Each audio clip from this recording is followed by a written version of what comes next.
Hello aspirants, welcome back to our channel TNPSC central. இன்றைக்கான வீடியோவில் என்ன பார்க்க போகிறோன்னு பார்த்தோம்னா transparency of information sharing and service delivery தான் பார்க்க போகிறோம். இந்த வீடியோவில் என்ன பார்க்க போகிறோன்னா transparency of information sharing service டெலிவரிங்கிற ஒரு டாபிக் அது தனி. டிரான்ஸ்பரன்சி ஆஃப் சர்வீஸ் டெலிவரி அப்படிங்கிறத அடுத்த வீடியோவில் பார்க்கலாம். இன்றைக்கான வீடியோவில் இதுக்கான ப்ரீவியஸ் இயர் கொஷின்ஸ் மற்ற பப்ளிக் சர்வீஸ் கமிஷனில் கேட்டிருக்க கொஷின்ஸ்லாம் பார்ப்போம்.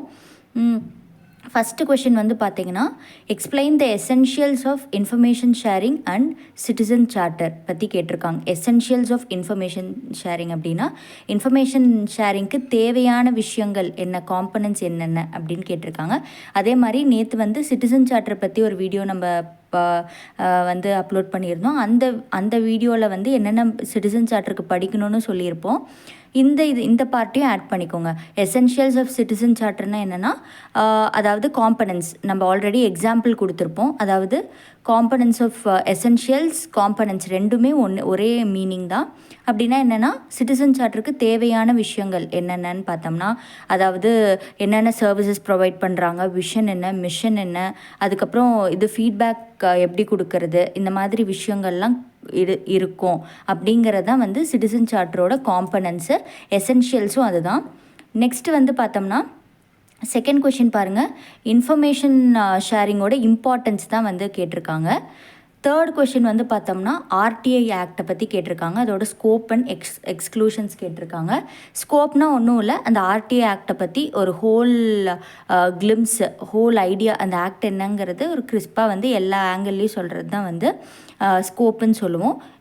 அதுக்கப்புறம் பார்த்தோம்னா ஆர்டிஐயோட ரோல் என்ன. அதுக்கப்புறம் பார்த்தோம்னா ஃபிஃப்த்து கொஷினில் பார்த்தோம்னா அஃபீஷியல் சீக்ரெட்ஸ் ஆக்ட் கேட்டிருக்காங்க. அதுக்கப்புறம் பார்த்தோம்னா அகெயின் ஆர்டிஐ ஆக்டை பற்றி கேட்டிருக்காங்க. அப்புறம் செவன்த் கொஷின் பார்த்தோம்னா இது ரிலேட்டட் டு கரப்ஷன். இப்போது இந்த டாப்பிக்கில் அது தேவைப்படாது, கரப்ஷன் டாபிக் பார்க்குறப்ப பார்க்கலாம். இப்போ இந்த transparency of information sharing and ஷேரிங்கை பற்றி ஒரு கான்செப்ட் கிளாரிட்டி பார்த்துடலாம். இப்போ பார்த்தோம்னா நம்ம இப்போது இந்த டாப்பிக்கு என்ன படிக்கணும் அப்படிங்கிற ஒரு சோர்ஸ் பவுண்ட்ரி நம்மளுக்கு தெரிஞ்சிருச்சு. அதாவது இன்ஃபர்மேஷன் ஷேரிங்னா என்னன்னு நீங்கள் படிக்கணும், ஒரு டெஃபினிஷன். அதுக்கப்புறம் அதோட எசென்ஷியல்ஸ், அதாவது அதோட காம்பனன்ட்ஸ். ஒரு இன்ஃபர்மேஷன் ஷேரிங் எப்படி எப்படி அப்படின்னு பார்த்தோம்னா அது அக்யூரேட்டாக இருக்கணும். அதுக்கப்புறம் பார்த்தோம்னா என்னென்ன ஃபார்மேட்டில் இருக்கணும், அதுக்கப்புறம் புரிகிற கிளாரிட்டியோடு இருக்கணும். அப்படிங்கிறது தான் எசென்ஷியல்ஸ்ன்னு சொல்லுவோம். ஸோ இன்ஃபர்மேஷன் ஷேரிங்கோட எசென்ஷியல்ஸில் அதெல்லாம் வரும். நெக்ஸ்ட்டு இம்பார்ட்டன்ஸ், இன்ஃபர்மேஷன் ஷேர் பண்ணுறப்போ என்னென்ன இம்பார்ட்டன்ஸு, அதோட இம்பார்ட்டன்ஸ் என்னென்ற ஒரு ஹெட்டிங்கு. நெக்ஸ்ட்டு ஆர்டிஐ ஆக்ட் படிக்கணும், அஃபீஷியல் சீக்ரெட்ஸ் ஆக்டும் படிக்கணும். அதுக்கப்புறம் ரெண்டுமே ஒரு கான்ஃப்ளிக்ட் இருக்கும். அதனால் இந்த ரெண்டுக்கும் இருக்க கான்ஃப்ளிக்ட் என்ன, அதுக்கான ஒரு பேலன்ஸ்டு ஒப்பீனியன் என்ன அப்படிங்கிறத தான் நம்ம படித்து வச்சுக்கணும். அப்புறம் சிட்டிசன் சார்ட்டரில் எக்ஸ்ட்ரா நாங்கள் படிக்க வேண்டியது காம்பனன்ட்ஸ்.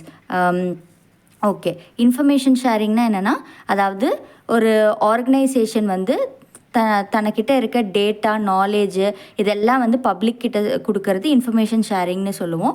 அதுக்கு எக்ஸாம்பிள் பார்த்தோம்னா கோவிட்-19 டைமில் பார்த்தோம்னா நம்மளுக்கு எத்தனை கோவிட் கேசஸ் வந்திருக்கு, அதுக்கப்புறம் என்னென்ன ஆக்ஷன்ஸ் நம்ம பண்ணணும், நம்மளை சேஃபாக வச்சுக்கிறதுக்கு என்னென்னு பார்த்தோம்னா ஹேண்ட் வாஷ் பண்ணணும். இந்த மாதிரி நிறையா ரெமிடிஸ்லாம் நம்மளுக்கு சொல்லியிருப்பாங்க, அதாவது ப்ரிகாஷன்ஸு.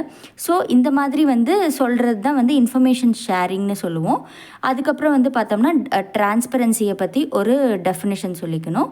அதாவது அந்த இன்ஃபர்மேஷனை இங்கே கவர்மெண்ட் கொடுக்குற இன்ஃபர்மேஷன் ரொம்ப டிரான்ஸ்பரண்ட்டாக ஓப்பனாக இருக்கணும். ஓப்பனாக இருக்கணும்னா என்ன அர்த்தம்னு பார்த்தோம்னா அது சிட்டிசனுக்கு ஆக்சசபிளாக இருக்கணும். அந்த சிட்டிசனால் அதை ரிவ்யூ பண்ண முடியணும். அட் த சேம் டைம் அவங்களால ஃபீட்பேக்கும் கொடுக்க முடியணும். இதுதான் ஓப்பன்னு சொல்கிறது. ஸோ இந்த கொடுக்குற இன்ஃபர்மேஷன் டிரான்ஸ்பரண்ட்டாக இருக்கணும். ஸோ இதுக்கான ஒரு டெஃபினேஷன்ஸ் பார்த்து வச்சுக்கோங்க. ஸோ எத்திக்ஸை பொறுத்த வரைக்கும் எல்லா ஹெட்டிங்க்குமே டெஃபினிஷன் சொல்லிட்டு எல்லாமே எழுதி வச்சுக்கோங்க ஒரு இடத்துல. ஏன்னு பார்த்தோம்னா சம்டைம்ஸ் ஒரு கொஷினை ஸ்டார்ட் பண்ணுறதுக்கு எப்படி அப்ரோச் பண்ணுறதுன்னு நம்மளுக்கு தெரியாது. அப்படிங்கிறப்ப நம்ம எடுத்ததுமே ஒரு டெஃபினிஷன் கொடுத்து ஆரம்பிக்கிறப்ப நம்ம தேவையில்லாமல் ஏதோ ஒரு இன்ட்ரொடக்ஷன் எழுதாமல் கரெக்டாக ஆன்சர், கொஷினுக்கு ஏற்ற ஆன்சர் எழுதுவோம். ஸோ இதுதான் வந்து இன்ஃபர்மேஷன் ஷேரிங் அண்ட் டிரான்ஸ்பரன்சியோட டெஃபினேஷன். ஸோ இதோட ப்ராசஸ் எப்படி ஒர்க் ஆகுது, இந்த இன்ஃபர்மேஷன் ஷேரிங் வந்து எப்படி வந்து ஒர்க் ஆகுதுங்கிறது பார்க்கலாம். ஃபஸ்ட்டு இன்ஃபோ சோர்ஸ், அதாவது ஃபார் எக்ஸாம்பிள் ஏதாவது ஒரு பப்ளிக் கவர்மெண்ட் டிபார்ட்மெண்ட்டோட ரிப்போர்ட், அதாவது ஃபினான்ஷியல் ரிப்போர்ட்டை வந்து அதுதான் வந்து சோர்ஸுன்னு வச்சுக்கலாம் எக்ஸாம்பிள். அதுக்கப்புறம் அது சேனல்ஸ்னால் என்னென்னா அது எந்த வழியாக வந்து நம்ம மக்களுக்கு வருது, அதாவது பார்த்தோம்னா த்ரூ வெப்சைட்டு, இமெயில்ஸு, இந்த மாதிரி வந்து நோட்டீஸ் போர்டு, இந்த மாதிரி வந்து இதுதான் வந்து சேனல்ஸ், மோட்ஸ் ஆஃப் இன்ஃபர்மேஷன் ஷேரிங்கு. ஸோ இன்ஃபர்மேஷனுங்கிற ஒரு ரிப்போர்ட்டை வந்து த்ரூ வேரியஸ் சேனல்ஸில் வந்து அந்த இன்ஃபர்மேஷன் ஆக்சஸ் ஆகுது. அது வந்து அந்த சேனல் மூலிமா சிட்டிசனுக்கு ஆக்சஸ் ஆகுது. அதை வந்து சிட்டிசன் வந்து அவங்களுக்கு ஆக்சஸ் ஆனதும் அதை ரிவ்யூ பண்ணுவாங்க, அதை பார்த்து புரிஞ்சுக்குவாங்க. அதுக்கப்புறம் ஏதாவது குறை நிறை இருந்ததுன்னா அதை வந்து ஃபீட்பேக் கொடுப்பாங்க. ஃபீட்பேக் எப்படின்னா வெப்சைட்ஸ்லேயே கொடுத்துருப்பாங்க, ஏதாவது ஃபீட்பேக் ஃபார்மு இந்த மாதிரிலாம் கொடுத்துருப்பாங்க. அது மூலியமாக ஃபீட்பேக் கொடுப்பாங்க. இது மூலியமாக என்ன நடக்குதுன்னு பார்த்தோம்னா ஒரு டிரான்ஸ்பரன்சி வந்து நடக்குது. ஒரு கவர்மெண்ட் ஆர்கனைசேஷன் வந்து டிரான்ஸ்பரண்ட்டாக நடக்குது. அதாவது சிட்டிசன்ஸ் கூட ஒரு இன்ட்ராக்ஷன், அதாவது ஓப்பன்னா என்னன்னு சொல்லியிருக்கோம் இப்போ தான். அதாவது அந்த சிட்டிசனுக்கு ஆக்சசபிளாக இருக்கணும், அவங்களால ரிவ்யூ பண்ண முடியணும், அட் த சேம் டைம் அவங்களால ஃபீட்பேக்கும் கொடுக்க முடியணும். இதுதான் வந்து டிரான்ஸ்பரன்சின்னு சொல்லுவோம். ஆட்டோமேட்டிக்காக இந்த டிரான்ஸ்பரன்சினால் என்ன ஆகும்னு பார்த்தோம்னா ஒரு பப்ளிக் ட்ரஸ்ட்டு க்ரியேட் ஆகும். இதுதான் வந்து ஒரு இன்ஃபர்மேஷன் ஷேரிங்கில் நடக்கக்கூடிய ஒரு ப்ராசஸ்ஸு. ஸோ நீங்கள் படிக்க வேண்டியது, இது வந்து ஜஸ்ட் ஃபார் கான்செப்ட் கிளாரிட்டி சொல்லியிருக்கேன். நீங்கள் வந்து படிக்க வேண்டியதெல்லாம் வந்து இங்கே வந்து என்னென்னு நம்ம கொடுத்துருக்கோம்.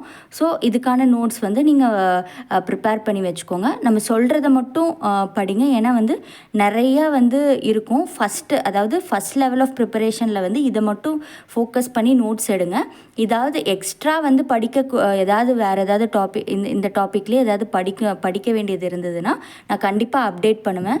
ஏன்னா வந்து நிறையா சோர்ஸ் நீங்கள் பார்க்குறப்ப வந்து நம்மளுக்கு சப்ஜெக்டே ரொம்ப வந்து கஷ்டமாக போயிடும். என்னால் முடிஞ்ச அளவுக்கு டு த பெஸ்ட் வந்து ரொம்ப ஈஸியான வேலை வந்து இதை கொடுக்க ட்ரை பண்ணுறேன்.